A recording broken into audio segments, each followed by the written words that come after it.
ओम नमः शिवाय। दोस्तों, स्वागत है आप सभी का आपके अपने चैनल खुशहाल ज़िंदगी में।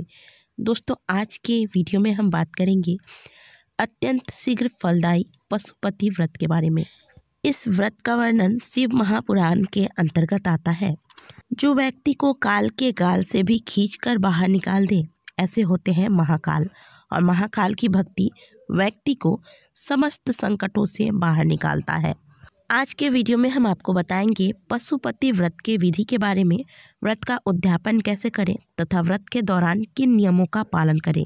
दोस्तों, हमारे हिंदू धर्म में जितने भी व्रत किए जाते हैं उन सभी में सबसे सरल तथा सबसे शीघ्र फलदायी व्रत होता है पशुपति व्रत। बाकी व्रतों में आपको दिन देखकर व्रत की शुरुआत करनी पड़ती है, लेकिन इस व्रत को शुरू करने के लिए आपको कोई भी दिन देखने की ज़रूरत नहीं है। इसे आप किसी भी महीने के सोमवार से शुरू कर सकते हैं। किसी भी महीने के सोमवार से आपको इस व्रत को शुरू करना है और केवल मात्र 5 सोमवार तक इस व्रत को करने के बाद आपको इसके शुभ परिणाम मिलते हैं। चलिए जानते हैं पशुपति व्रत की सही विधि क्या है।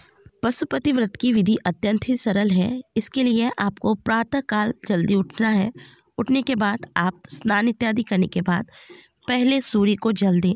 सूर्य को जल देने के बाद पशुपति व्रत का संकल्प लें, क्योंकि पशुपति व्रत का जो पूजन है वह मंदिर जाकर किया जाता है। इसलिए आप मंदिर जाने की तैयारी करें। एक थाली तैयार करें।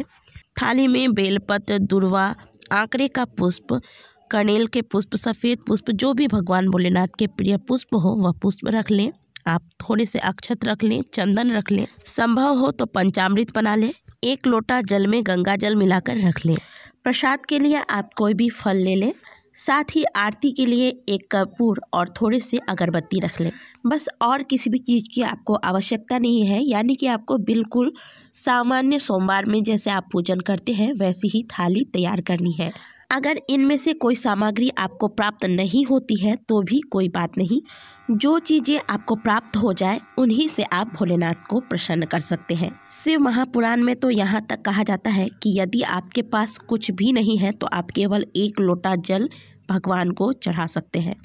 तो पूजा की थाली तैयार करने के बाद अब आप भगवान भोलेनाथ के मंदिर जाएं। मंदिर जाते वक्त कोशिश करें कि आपके पैरों में चप्पल ना हो, यानी कि आप कोशिश करें कि आप नंगे पांव मंदिर जाएं। मंदिर जाते वक्त लगातार आप श्री शिवाय नमस्तुभ्यम मंत्र का जाप करते जाएं मन ही मन।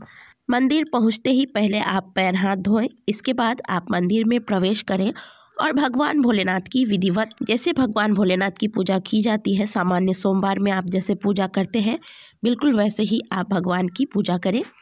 पूजा करने के बाद जब आप मंदिर से वापस आएँ तो भी आपको मन ही मन श्री शिवाय नमस्तुभ्यम मंत्र का जाप करते हुए घर को आना है।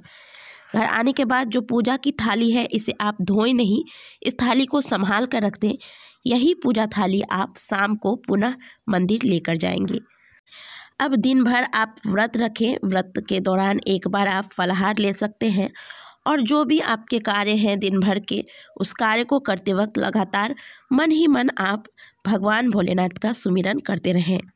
यानी कि जो भी व्रत आप करते हैं, जिस भी भगवान का व्रत करते हैं, उनका चिंतन दिन भर आप चाहे कोई भी कार्य में लगे रहें, चिंतन मन ही मन उन्हीं भगवान का होते रहना चाहिए। अब शाम के वक्त आप मीठे का भोग बना लें भगवान के लिए। जब भी आप भोग तैयार करें, कोशिश करें कि आप भोग स्वयं बनाएं।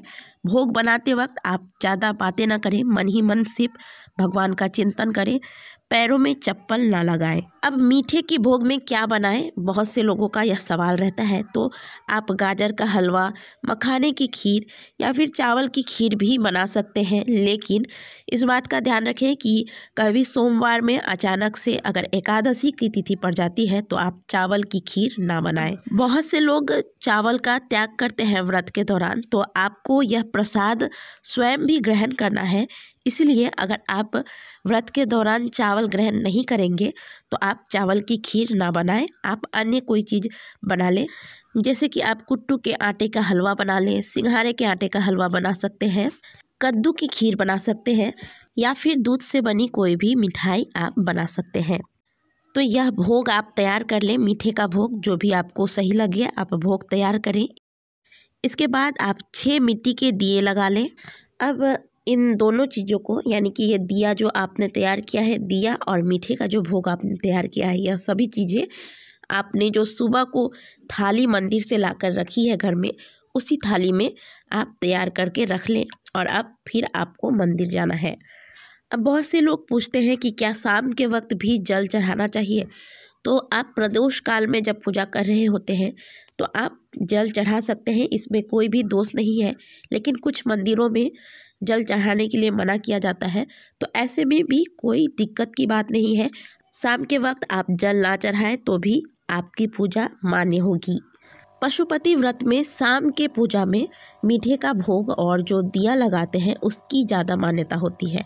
तो आप ऐसे में अगर जल नहीं चढ़ा पाते तो भी आप चिंता न करें, आपकी पूजा मान्य होगी, आपकी पूजा प्रभु अवश्य स्वीकार करेंगे। मंदिर जाने के बाद जो आप दिया लेकर गए हैं उसमें से 5 दिया भगवान भोलेनाथ के सामने लगा दें। 1 दिया अपनी थाली में रख लें। अब बहुत से लोग इसमें भी सवाल करते हैं कि क्या जलता हुआ दिया हमें मंदिर से वापस घर को लाना है?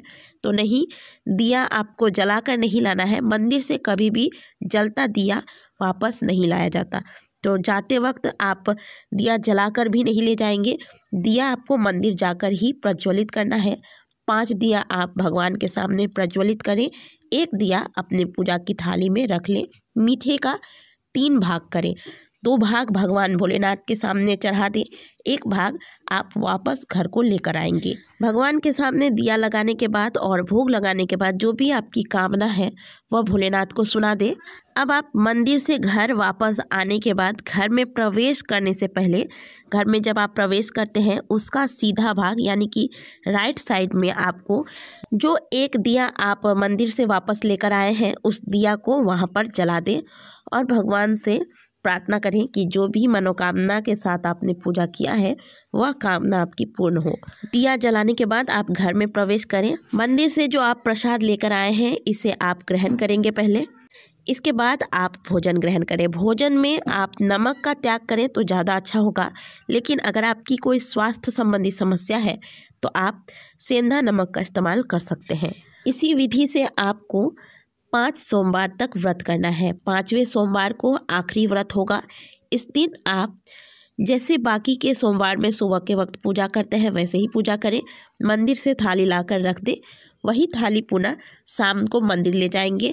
शाम को वही मीठे का भोग बनाएं, 6 दिए लगाएं, साथ में 108 बेलपत्र रख लें, 1 नारियल रख लें और थोड़ा सा दक्षिणा रख लें। अब अगर आपको बेलपत्र 108 नहीं मिल पा रहा है तो क्या करें?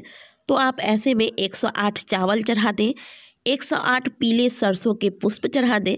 कोई भी चीज़ जो भगवान भोलेनाथ को पसंद हो वह आप 108 की संख्या में चढ़ा सकते हैं।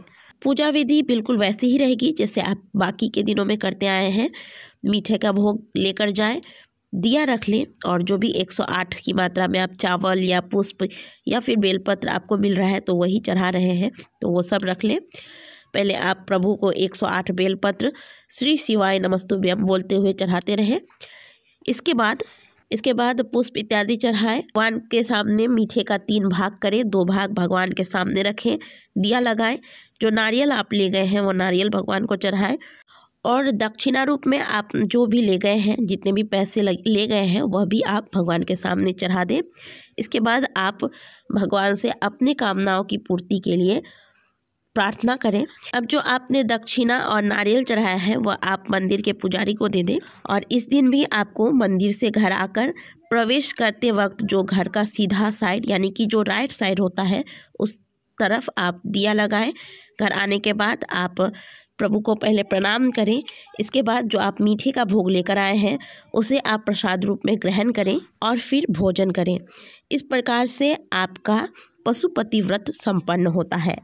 बाकी इसमें कथा करने की कोई आवश्यकता नहीं है। आप चाहे तो मंदिर में भगवान भोलेनाथ के पास बैठ के 108 बार श्री शिवाय नमस्तुभ्यम मंत्र का जाप कर सकते हैं, आरती कर सकते हैं।